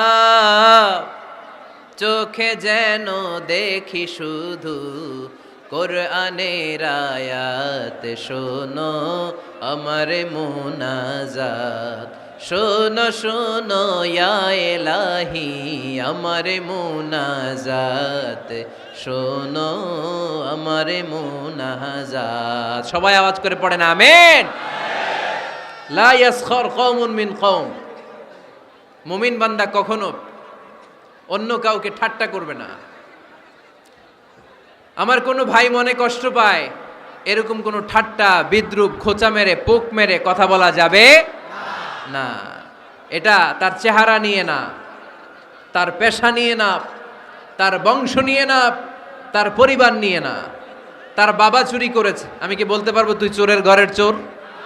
বলে কি বলে না? কেউ একটু মোটা হইলে কয় তুই মোটুর ঘরের মোটু, চোখে কম দেখলে কয় তুই কানার ঘরের কানা। আছে না নাই? না না, স্টপ, থামেন, অনেক হয়েছে, আর না, এগুলো বলা যাবে না। কারো আকৃতি নিয়ে খোটা দেয়া, ঠাট্টা করা, এটা স্বয়ং আল্লাহর সাথে ঠাট্টা করার শামিল, ঠিক কিনা? কারো নাক যদি ছোট হয়, এরে কয় বোচা, তোর নাক বোচা। ফেনীতে আপনারা কি বলেন? হ্যাঁ, তো এই যে যার নাক বোচা হয়েছে, ও কি নিজে বানাইছে? যার নাক খাড়া, এটা বানাইছে কে? যে কালো, বানাইছে কে? সাদা শুভ্র, বানাইছে কে? তার মানে কারো আকৃতি নিয়ে যদি আপনি ঠাট্টা করেন, স্বয়ং আল্লাহর সাথে ঠাট্টা করলেন। কারণ কেউ কারো চেহারা বানানোর দায়িত্ব পায় নাই। মাতৃগর্ভে থাকতেই আমাদের চেহারার আকৃতিগুলো দান করেছে কে? হুয়াল্লাযী ইউসাউয়িরুকুম ফিল আরহামি কাইফা ইয়াশা লা ইলাহা ইল্লা হুয়াল আজিজুল হাকীম। তিনি এমন সত্তা, তোমরা যখন তোমাদের মায়ের পেটের ভেতরে ছোট্ট একটা ভ্রূণ কণা ছিলা, তখনই তোমাদের চেহারার আকৃতি দিয়েছে কে? মায়ের পেটে থাকতেই কে ছেলে হবে, কে মেয়ে হবে, কে সুশ্রী হবে, কে শ্যামলা হবে, কার নাক লম্বা হবে, কারটা খাটো হবে, এগুলো ফিক্স করে রেখেছে কে? এজন্য কখনো কারো চেহারা, কারো আকৃতি নিয়ে ঠাট্টা বিদ্রুপ করা যাবে না। কারণ এই চেহারা আমরা বানাই নাই, বানাইছে কে?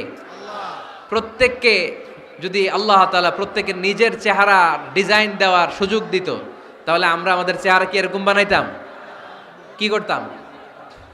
আপনাকে যদি আপনার চেহারা তৈরি করার ডিজাইন আল্লাহ দিত, যে তুমি যেমন মনে চায় নিজের চেহারাটার ডিজাইন দাও, কেমন বানাতেন নিজেকে? কথা বলেন, কয়েকজন বলেন না? হ্যাঁ, সবচাইতে সুন্দর করে আমি আমার অবয়বটাকে তৈরি করতাম। কোন নারীকে যদি তার চেহারার ডিজাইন তৈরি করার সুযোগ আল্লাহ দিতেন, সে নারী তাকে বিশ্ব সুন্দরী করে তৈরি করত, ঠিক কিনা? এটা আল্লাহ আমাদেরকে দেয় নাই, এটা আল্লাহ তাআলা নিজ হাতে রেখেছে, নিজে করেছে। তাই কারো আকৃতি নিয়ে ব্যঙ্গ করলে স্বয়ং আল্লাহর সাথে ব্যঙ্গ করার শামিল, চিল্লায় বলেন ঠিক কিনা? সাইয়েদনা ইবনে মাসউদ রাদিয়াল্লাহু তাআলা আনহুর পায়ের নলা ছিল চিকন। হাদিসে এসেছে দাকিকুস সাকাইন, ওনার পা দুইটা ছিল চিকন। খেজুর পাড়ার জন্য ইবনে মাসউদ রাদিয়াল্লাহু তাআলা আনহু যখন খেজুর গাছে উঠলেন, সাহাবারা সাইয়েদনা ইবনে মাসউদের পা দেখে হাসাহাসি শুরু করে দিল। বিশ্বনবী বললেন, খবরদার খবরদার, ইবনে মাসউদের চিকন পা দেখে তোমরা হেসো না। ইবনে মাসউদের চিকন পা দেখে তোমরা হাসো, কিয়ামতের ময়দানে ইবনে মাসউদের এই চিকন পা গুলো যদি মিজানের পাল্লায় রেখে দেওয়া হয়, এই পা দুইটার ওজন উহুদ পাহাড়ের চেয়ে ওজনওয়ালা হয়ে যাবে। এজন্য খবরদার, জিহ্বা আছে বলে যে কোনো কমেন্ট করবেন না। এই আবার কি হইছে দেখি, আওয়াজ কেন? হ্যাঁ, আর কি দেখবেন? এখনই তো বিদায় নেব আমি, চুপ করেন না, এবার থামেন। জিহ্বা আছে বলেই যে কোনো ধরনের মন্তব্য করা যাবে না। আল্লাহর হাবিব সাল্লাল্লাহু আলাইহি ওয়াসাল্লাম বলেছেন, মাইয়াদমান লি মা বাইনা লিহিয়াইহি ওয়া মা বাইনা রিজলাইহি আদমান লাহুল জান্নাহ। ও আমার উম্মতেরা, তোমাদের মধ্য থেকে কেউ যদি আমাকে দুইটা অঙ্গের গ্যারান্টি দেয়, কয়টা অঙ্গের? সবাই বলতে হবে, কয়টা? আমার কোন উম্মত যদি আমাকে দুইটা অঙ্গের গ্যারান্টি দেয় যে তারা এই দুই অঙ্গের পাপ করবে না, আমি তাদেরকে জান্নাতের গ্যারান্টি দেই। এক নম্বরে মা বাইনা লিহিয়াইহি, দুই চোয়ালের মাঝখানে যা থাকে মানে জিহ্বা। আমার কোন উম্মত যদি আমারে গ্যারান্টি দেয় জিহ্বা দিয়ে কোনো মিথ্যা বলবে না, কাউরে বাজে কথা বলবে না, ঠাট্টা বিদ্রুপ করবে না, জিহ্বা দিয়ে যে এই পাপ কাজগুলো হয় এগুলো করবে না, আর দুই রানের মাঝখানে যে অংশ আছে লজ্জাস্থান, এই দুইটা অঙ্গের গ্যারান্টি যদি আমার কোনো উম্মত আমারে দেয়, আমি আমার ওই উম্মতকে জান্নাতের গ্যারান্টি দিয়ে দেব। খবরদার ফেনীবাসী, খবরদার। মন চাইলেই যা মনে চাই মুখ দিয়ে বলা যাবে। আমার রাসূল সাল্লাল্লাহু আলাইহি ইসলামের 11 জন স্ত্রী, এর মধ্যে একজন স্ত্রী ছিলেন একটু স্থূল আকৃতির, মানে মোটা। কি ছিলেন জানেন? ওই স্ত্রীর নাম কি? সফিয়া, কি নাম? সফিয়া বিনতে হুয়াই ইবনে আখতাব। উনি আল্লাহর হাবিব সাল্লাল্লাহু আলাইহি ওয়াসাল্লামের সব স্ত্রীদের মধ্য থেকে একটু স্থূলকার ছিলেন, একটু ফেটি ছিলেন, মোটা ছিলেন। আম্মা জান আয়েশা একবার ওনার প্রতি রেগে আল্লাহ রাসূল সাল্লাল্লাহু আলাইহি ওয়াসাল্লামের কাছে বিচার দিলেন যে আপনার মুটি বউ, মুটকি বউ। আল্লাহর হাবিব সাল্লাল্লাহু আলাইহি ওয়াসাল্লাম এই কথা শুনে রেগে গেলেন। আয়েশা, এটা তুমি কি বললা? তুমি সফিয়ারে মুটি বলে গালি দিলা। লাকাদ কুলতিলা কালিমাতান লাউ মুজিজাতহু লা মাসাজাতিল বাহর। আয়েশা, তুমি এমন একটা কথা সফিয়ার শানে বলেছো, এই কথাটাকে যদি সাগরের মধ্যে ঢেলে দেওয়া হয়, এই কথাটার তিক্ততা আর পঙ্কিলতা পুরো সাগরের নীল পানিকে মুহূর্তে কালো করে দিবে। এজন্য খবরদার, জিহ্বা সামলান। সাহাবারা রাদিয়াল্লাহু তাআলা আনহু আজমাইন, ওনারা জিহ্বা ধরে মাঝে মাঝে জিহ্বার মধ্যে বাড়ি দিতেন আর কাঁদতেন আর বলতেন, জিহ্বা, তোর কারণে কিয়ামতের দিন আমরা আল্লাহর কাছে ধরা খেয়ে যাব। মুমিন চাইলেই এই মুখ দিয়ে যা মনে চায় বলতে পারে। তাহলে 4 নাম্বার গাইডলাইন হচ্ছে লা ইয়াসখার কওমুন মিন কওম, কোন বিশ্বাসী বান্দা কখনো অন্য বিশ্বাসী বান্দাকে ঠাট্টা বিদ্রূপ করতে পারবে না। 5 নম্বরে আল্লাহ বললেন ওয়ালা তালমিজু আনফুসাকুম, খবরদার অন্যের দোষ খুঁজবা না। ও আমার বিশ্বাসী বান্দারা, নিজের দোষ খোঁজো, অন্যের দোষ খোঁজো না। দেখেন সমাজটারে শান্তিপূর্ণ বানানোর জন্য আল্লাহর পক্ষ থেকে কি সুন্দর মোরাল অ্যান্ড এথিক্যাল ইনস্ট্রাকশনস, কি চমৎকার গাইডলাইন। অন্যকে ঠাট্টা করো না। ওয়ালা তালমিজু আনফুসাকুম, নেভার ডিফেম ইচ আদার, একে অপরের দোষ খোঁজো না, নিজের দোষ খোঁজো। কার দোষ খুঁজবেন? আরো জোরে বলতে হবে, কার দোষ খুঁজবেন? অন্যের দোষ খোঁজা যাবে? কিছু লোক আছে দেখবেন সারা দিন চায়ের দোকানে বসে এই বাড়িতে এই সমস্যা, ওই বাড়িতে এই সমস্যা, ওই বাড়িতে এই সমস্যা, তোর বাড়িতে কি সমস্যা? কিছু লোক আছে এই হুজুরের এইটা খারাপ, এই হুজুরের ওইটা ভালো না, এইটা খারাপ, এইটা সমস্যা, এটা সমস্যা। তোর কি সমস্যা? তোর সমস্যা তুই খুঁজে বের কর, নিজের সমস্যা খুঁজে বের কর। যে নিজে নিজের সমালোচনা করতে পারে সেই সর্বাপেক্ষা বুদ্ধিমান। এজন্য খবরদার আমার কলিজার টুকরা যুবক ভাইয়েরা, কখনো কাউকে ব্যঙ্গ করে, বিদ্রূপ করে, ছোট করে কোনো মন্তব্য করা যাবে না। কখনো অন্যের দোষ খোঁজা যাবে না। দোষ আমরা খুঁজবো, নিজের দোষ, ঠিক কিনা? দোষ আমরা খুঁজবো, কার দোষ? চিল্লায় বলতে হবে, কার দোষ? নিজের দোষ খুঁজতে হবে।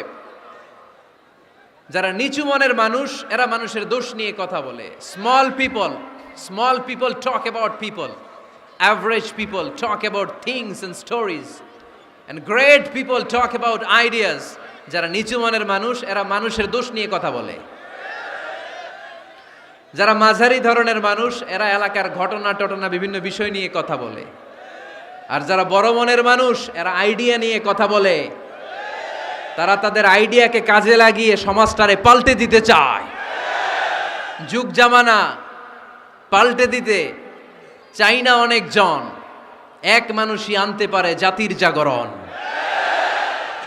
এক মানুষই বিপদকালে বাঁচায় কাফেলায়, ক্ষুদ্র ডিঙ্গি বাঁচায় জাহাজ অসীম দরিয়ায়। এজন্য নিজেকে শুধরাতে হবে। ওয়ালা তালমিজু আনফুসাকুম, অন্যের দোষ খোঁজো না, নিজের দোষ খোঁজো। তাহলে ফেনীবাসীরা, এই হোক আমাদের স্লোগান, আমরা নিজেদের দোষ খুঁজবো বেশি, অন্য কারো দোষ কখনো খুঁজবো না। আপনি নিজে ঠিক হয়ে যান, দুনিয়া এমনি ঠিক হয়ে যাবে। নিজে ঠিক তো দুনিয়া ঠিক। নিজেকে শুধরান। অন্যের দোষ দেখে তো আমার লাভ নাই। ও কি করছে এটা ও জবাব দিবে, আমি কি করেছি আল্লাহর সুপ্রিম কোর্টের কাঠগড়ায় সেদিন আমাকে জবাব দিতে হবে। চিল্লায় বলো ঠিক কিনা?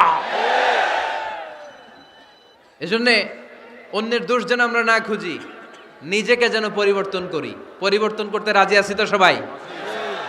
পরিবর্তনের অগ্রনায়ক হতে রাজি আছি তো সবাই? সিদ্ধান্ত নিতে হবে, শক্ত সিদ্ধান্ত।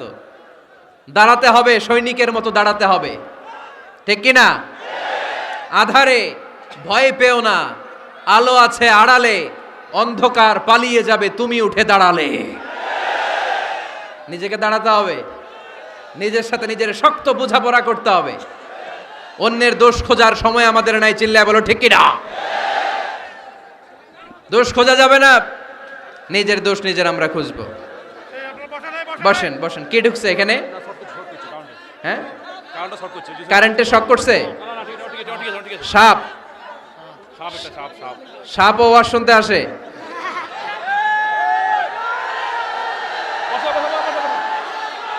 মাশাআল্লাহ। এইখানে এখানে শ্রোতা হিসেবে আছে বীর মুজাহিদ, মেরে ফেলছে এটারে। ঠিক আছে ঠিক আছে ঠিক আছে, বসেন।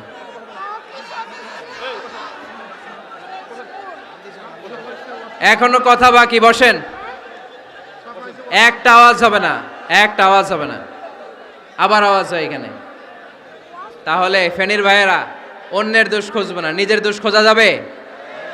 যাবে যাবে? ক্লান্ত হয়ে গেছেন? কষ্ট হচ্ছে? তারপরে 7 নম্বরে আল্লাহ বললেন ওয়ালা তানাবাজু বিল আলকাব, ওয়ালা তানাবাজু বিল আলকাব। এই ছেলেরা, এই আমি এখনই উঠে যাব, বিদায় নিচ্ছি, বসো। বসেন ভাই, বসেন। এগুলো অনেক জরুরি কথা, মনোযোগ দিয়ে শুনেন। ওয়ালা তানাবাজু বিল আলকাব, মানুষকে মন্দ নামে ডেকো না। অনেকের নাম চেঞ্জ করে ডাকি, আছে না নাই?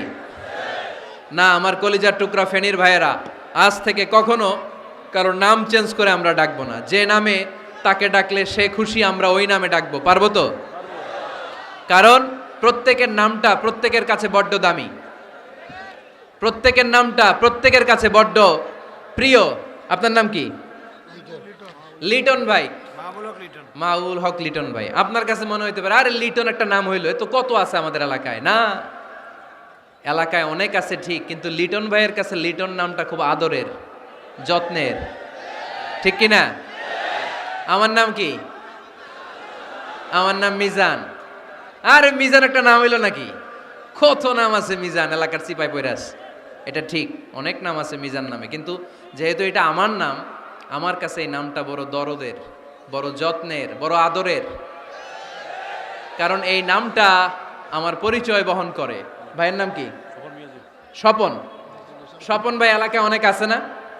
তো সিম্পল একটা নাম, কিন্তু না, স্বপন মিয়াজি ভাইয়ের কাছে এটা সিম্পল না। এই নামটা ওনার কাছে বড় যত্নের। মানুষ তার নাম খুব পছন্দ করে, নিজের নামের। কারণ দেখবেন কাগজ আর কলম পাইলে সবাই নিজের নাম লেখে, খালি নিজের নামের সিগনেচার দেয়, আছে না নাই? এরপরে দেখবেন যে কক্সবাজারে গেলে সাগরের তীরে বালু পাইলেই বালুর মধ্যে নিজের নাম লেখে, আবার ওই নামের পাশ দিয়ে লাভও আঁকে, আছে না নাই? আমি অনেক দেখেছি, সাগর পারে গেলেই মানুষের মন উথাল পাতাল করে। তো সাগরের বালিতে নিজের নামটা বড় করে লেখে, চারদিক দিয়ে লাভ, মানে এই নামটারে আমি লাভ করি। এটা প্রমাণ করে প্রত্যেকে নিজের নামটারে বড্ড বেশি ভালোবাসে, ঠিক কিনা?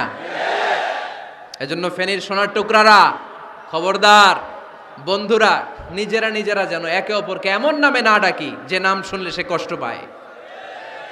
আজ থেকে কোনো বাজে নামে কাউরে ডাকা যাবে? আব্বা আম্মা আদর করে কত সুন্দর নাম রেখেছে, আবু বাকার, ওরে সবাই ডাকে বকইরা, কপাল পোড়া। আব্বা আম্মা নাম রেখেছে আবু ওয়াক্কাস, ওরে ডাকে আক্কাইচা। কত সুন্দর নাম, আমার আল্লাহর নামের সাথে মিলিয়ে আব্দুল কুদ্দুস নাম রেখেছে, ওরে ডাকে কুদ্দুচ্চা, আছে না নাই? কবিরা গুনাহ করেছেন আপনি, কবিরা গুনাহ। It's not a simple deal, এটা সাধারণ কোনো ব্যাপার না, এগুলো সবগুলা কবিরা গুনাহ। কোনোদিন কাউকে ঠাট্টা বিদ্রুপ করে কিছু বলবো না, কখনো অন্যের দোষ খুঁজবো না, কারো নাম বিকৃত করে কোনোদিন কারো মনে কষ্ট দিব না, ঠিক কি না? এরপরে 8 নম্বরে আল্লাহ বললেন ইয়া আইয়ুহাল্লাযীনা আমানু ইজতানিবু কাসীরাম মিনায-যন্নি ইন্না বা'দায-যন্নি ইসম।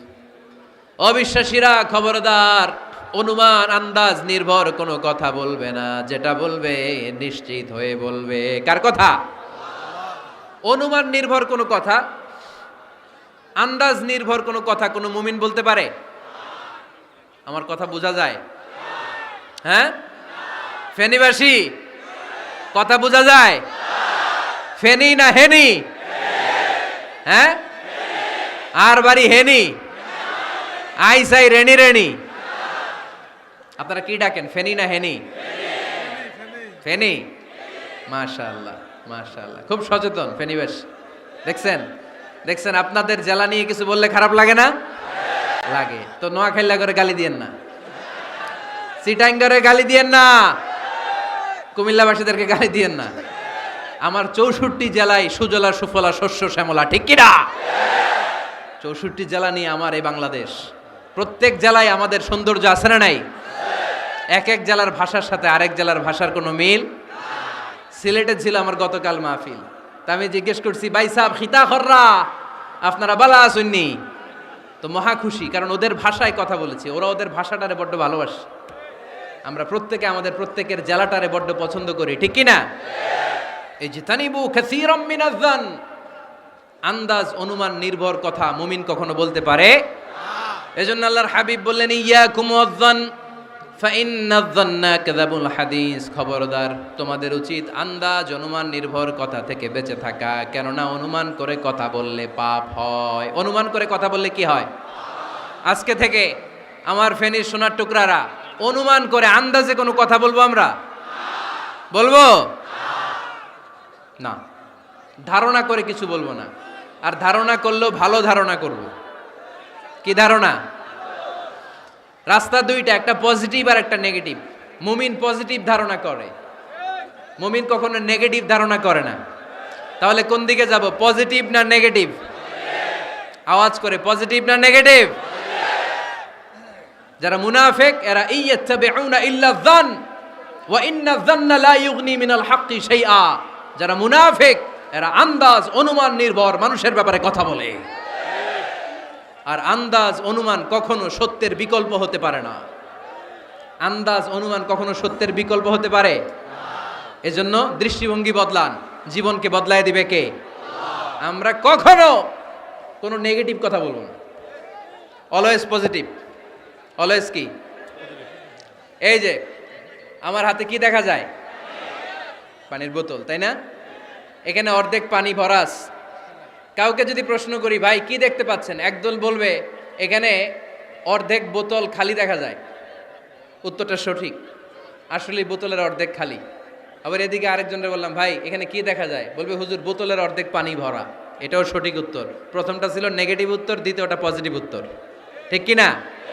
যারা সবসময় নেগেটিভ চিন্তা করে এরা খালি জায়গাটা দেখছে যে পানি নাই, আর যারা সবসময় পজিটিভ চিন্তা করে এরা পানি যে ভর্তি অর্ধেক ওইটা দেখছে। আমরা নেগেটিভের দিকে যাব না, মুসলমান থাকবে সব সময় always positive. Come back positive, not go back negative. চিল্লায় বলতে হবে, ঠিক কি না? কখনো আন্দাজ অনুমান নির্ভর আমরা কিছু বলবো না। 9 নাম্বার, একেবারে শেষের দিকে চলে আসছে। 9 নাম্বার আল্লাহ বললেন, খবরদার ওয়ালা তাজাসসু, গোয়েন্দাগিরি করো না। গোয়েন্দাগিরি করা হারাম। গভর্নমেন্ট যে গোয়েন্দা বিভাগ রেখেছে এটা না, এটা দেশের আইন শৃঙ্খলা বজায় রাখার জন্য এটা জরুরি। আল্লাহর হাবিব সাল্লাল্লাহু আলাইহি ওয়াসাল্লামেরও নিজস্ব গোয়েন্দা ছিল, কিন্তু আমরা যে নিজেরা গোয়েন্দাগিরি করি এটারে হারাম ঘোষণা করেছে কে? অনেকে আছে দেখবেন জানলা একটা খোলা থাকলে উকি মারে। আলহামদুলিল্লাহ ফেনীতে এগুলা নাই।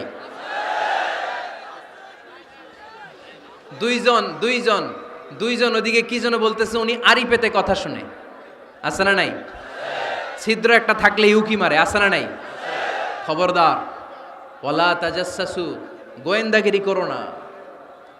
কখনো কোনোদিন কারো পারমিশন ছাড়া মোবাইলের গ্যালারি চেক করবেন না।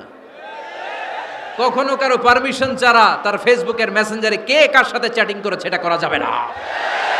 কখনো কারো পারমিশন ছাড়া তার মেইলের ইনবক্স খুলে দেখা যাবে না। কখনো কারো পারমিশন ছাড়া কারো ব্যক্তিগত চিঠি পড়া যাবে না। দিস ইজ ইসলাম, এটাই ইসলাম। আমরা ইসলামরে শুধু নামাজ আর রোজা আর জিকির আর এই দাড়ির মধ্যে সীমাবদ্ধ করেছি। প্রত্যেকের একটা প্রাইভেসি আছে না নাই? Everyone has privacy and no one should interfere in his privacy or in her privacy. প্রত্যেকের একটা প্রাইভেসি আছে না নাই? মানুষ ছোট হলেও তার একটা সম্মান আছে না নাই? এজন্য ছোট্ট বাচ্চাদেরকে কখনো প্যান্ট খুলতে বলবেন না। অনেকে বলে আরে ছোট মানুষ খোল, আরে তুই খোল, এই খোল তো, আছে না নাই? ওরও প্রেস্টিজ আছে, ওরও সম্মান আছে।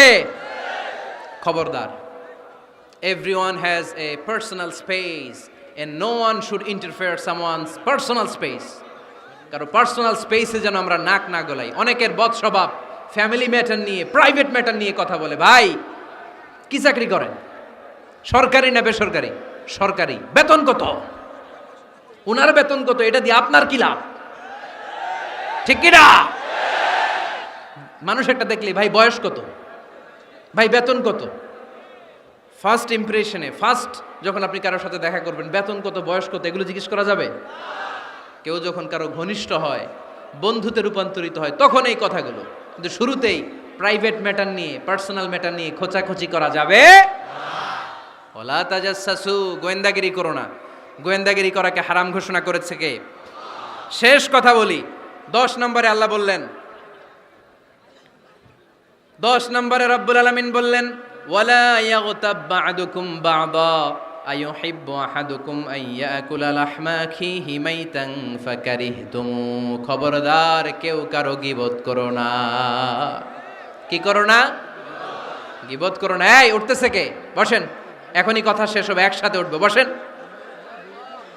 আমার দিকে তাকান, আওয়াজ বন্ধ করুন। একে অপরের গীবত করো না। ব্যাকবাইটিং, চুগলখড়ি, আলহামদুলিল্লাহ ফেনীতে এগুলা নাই।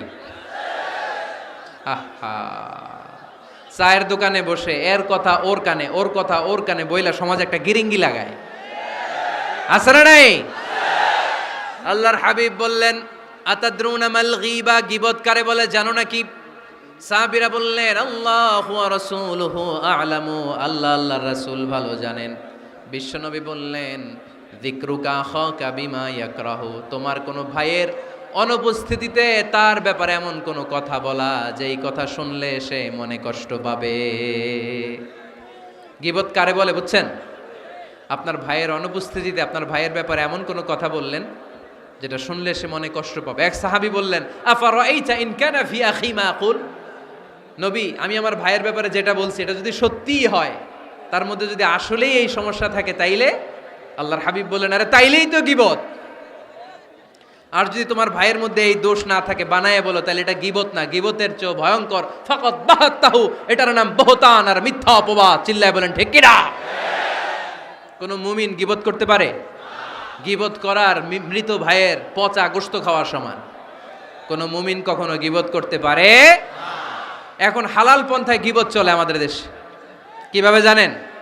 কথা শুরু করে এইভাবে, কথা বললে তো গীবত হয়ে যায়, বললে তো গীবত হয়ে যায়, তারপরেও বলি একটু।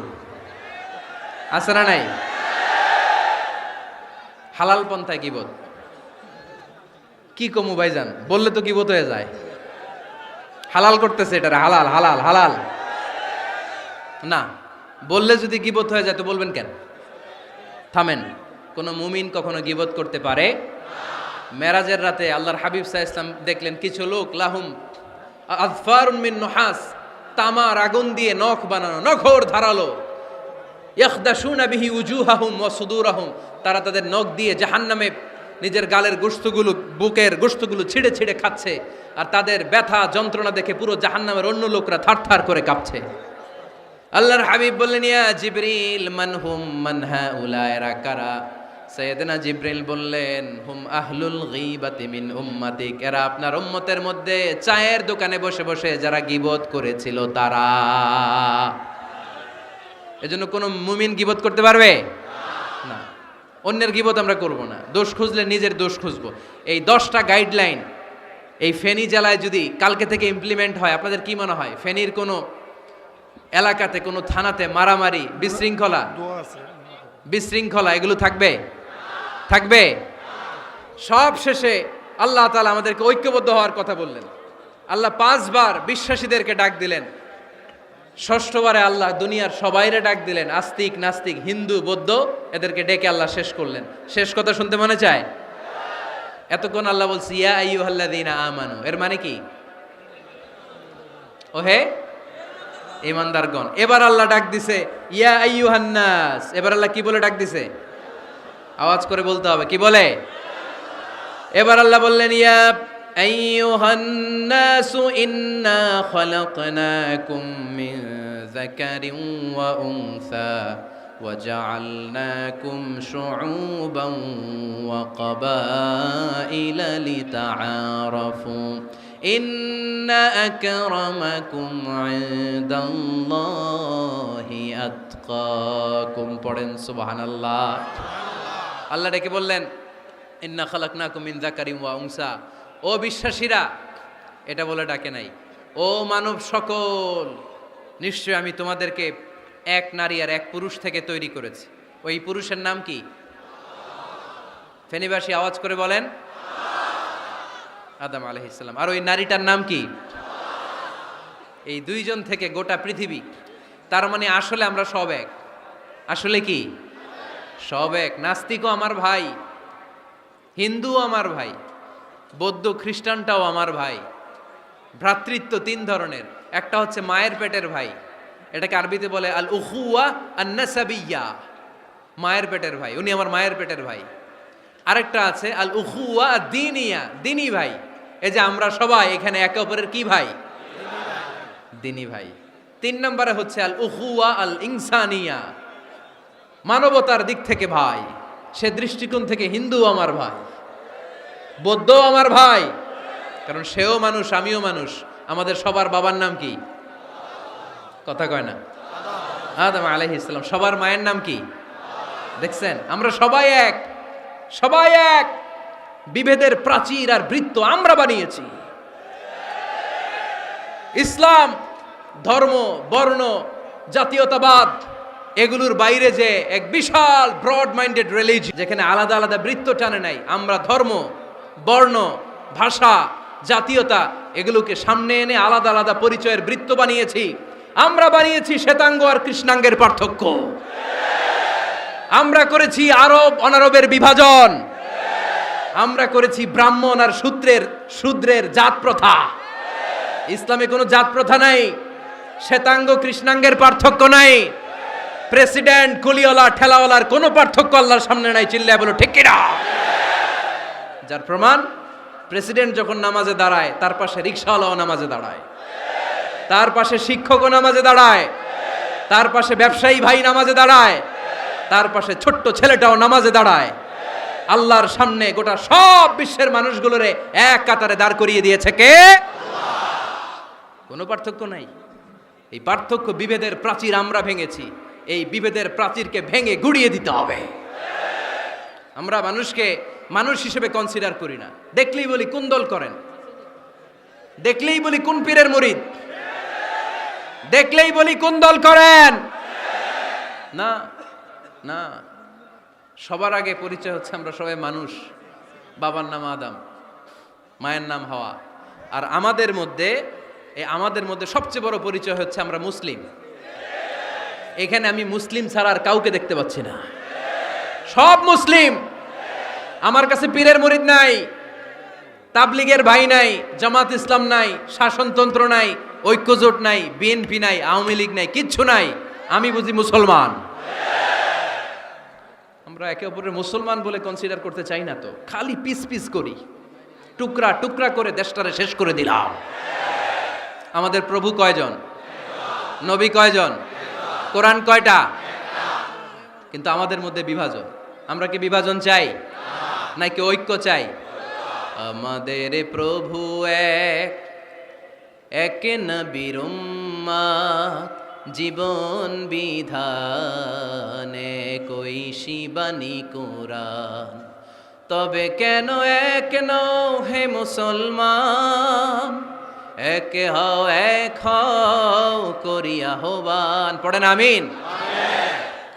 বাইতুল্লাহ এক, মদিনা শরীফ এক, উহুদ পাহাড় এক, বদরের মাঠ এক। ঠিক কিনা?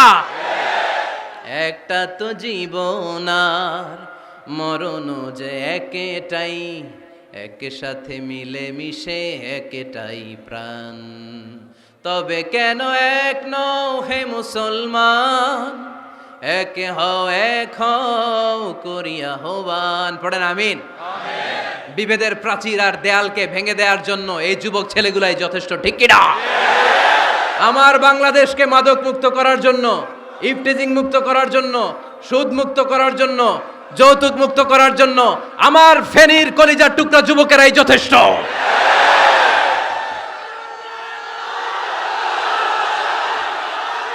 অনেক নারী আছে এখানে পিছনে, হাজার হাজার নারী, একজন হিন্দু মুসলমানের উপর অনেক নারী আছে, হাজার হাজার পিছনে, পুরো পুলিশেরা সবাই আছে।